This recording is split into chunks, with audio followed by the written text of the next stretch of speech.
Hey everybody, this is Joe with Candid at the Movies coming to you with another review for Obi-Wan Kenobi. This time, episode 5. So let me tell you, I am falling in love with this cast. Um, Ewan McGregor is obviously an amazing actor. I love seeing him in things, and especially playing as his titular character, Obi-Wan Kenobi. Hayden Christensen, I know he got a lot of crap coming up, but there's not much that you can do about the script. He is an amazing actor. He's been doing a wonderful job.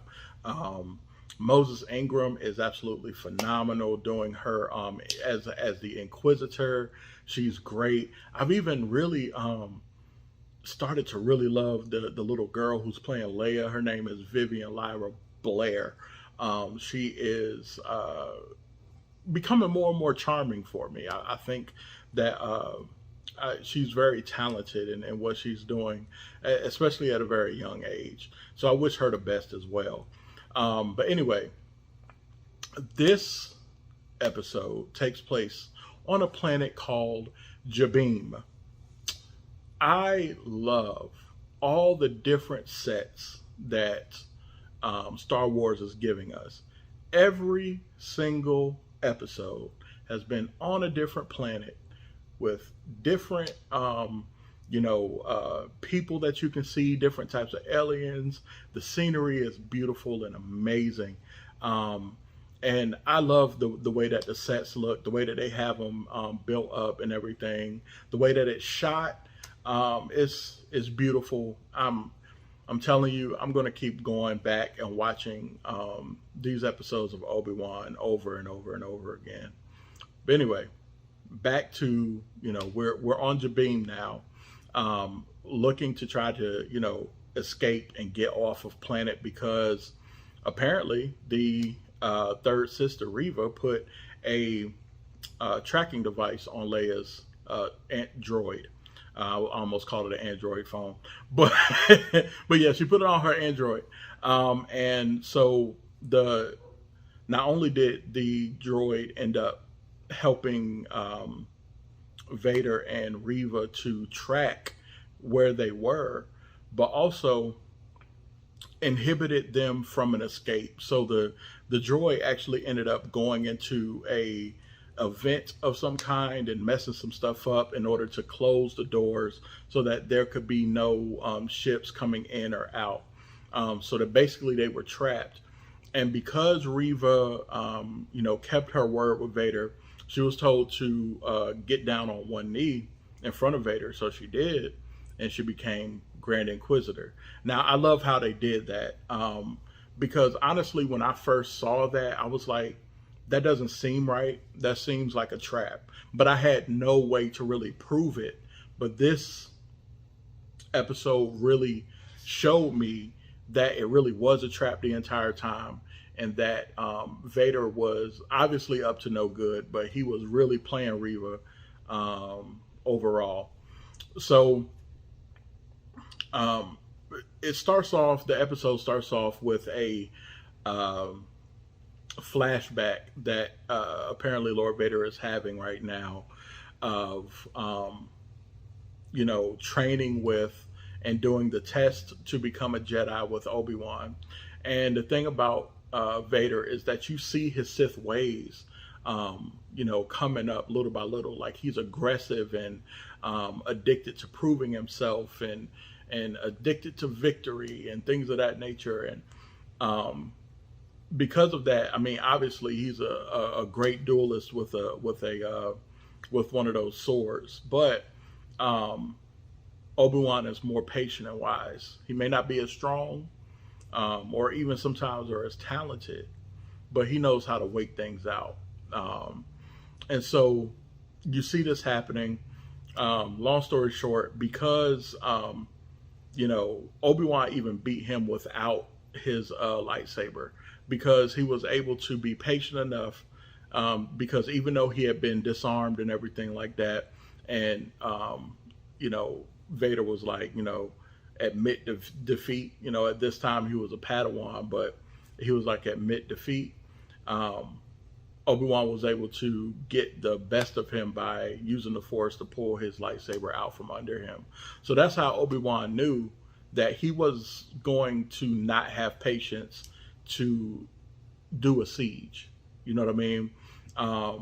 They thought, that they had maybe a bit more time. Obi-Wan was like, no, you got about an hour. But what we won't be able to beat them. But if we can, work on getting everything fixed, then I believe that we'll at least be able to escape. Unfortunately, in this episode, Tala and her droid end up being killed. Basically, they sacrificed themselves in order for others to escape. And when Obi-Wan found out about this, he ended up surrendering himself to Reva. Now, earlier in the episode, Reva was at the door because Obi-Wan was trying to stall for time when the stormtroopers were there shooting at the door, trying to get in. And so he talks to Reva and says, we can try to work some things out or whatnot. Reva was like, she wasn't with it at all. She was just like, look, if this is your attempt to stall for time, it's not going to work. But Obi-Wan really kind of played her and was like, look, nobody would have known that Vader was Anakin. And I'm sure that he wouldn't have let that out. So you must have been one of the younglings. And so Reva talks about how she was the youngling from the very first episode and she ended up playing dead amongst the rest of the bodies of the younglings that Anakin had murdered. And I'm guessing she thought that Vader didn't know that that was her. We come to find out that we do know that. But Reva is out for revenge, which is the reason why she wants to become Grand Inquisitor, so she can be close to Vader, close enough to murder him.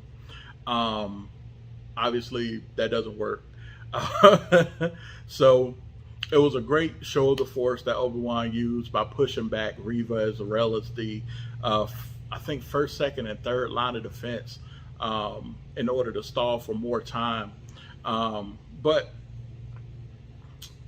you get to see the raw power of Darth Vader, because there was a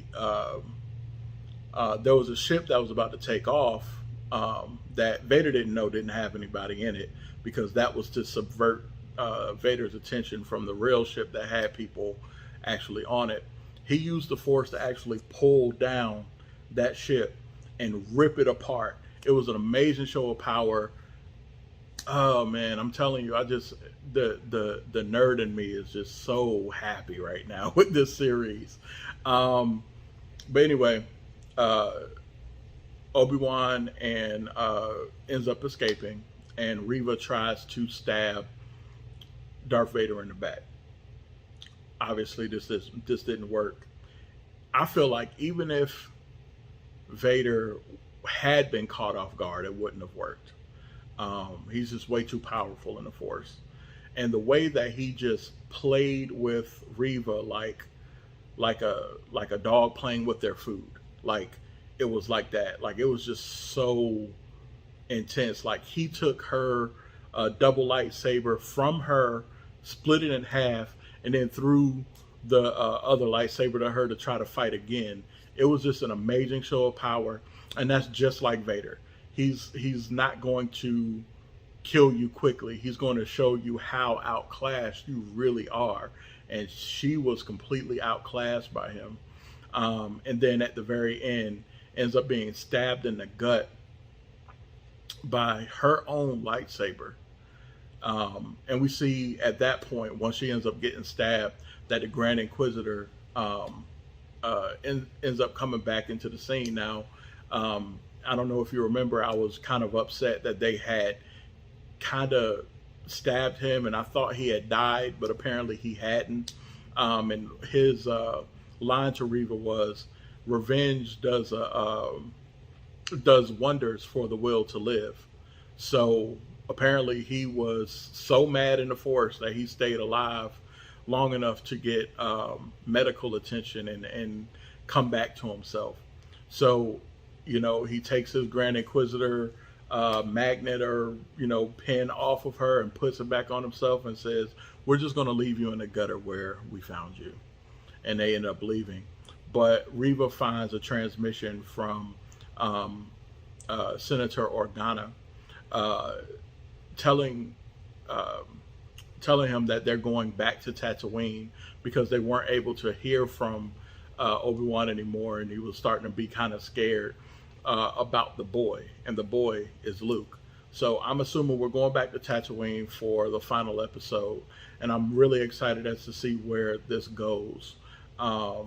It's a great story. I can't recommend it enough. So please, down in the comments, please let me know what you all think about this episode. I've been Joe. Please click like, share, and subscribe, as well as ring that notification bell, and also turn the notifications on so you can not miss out on any of the content that we post.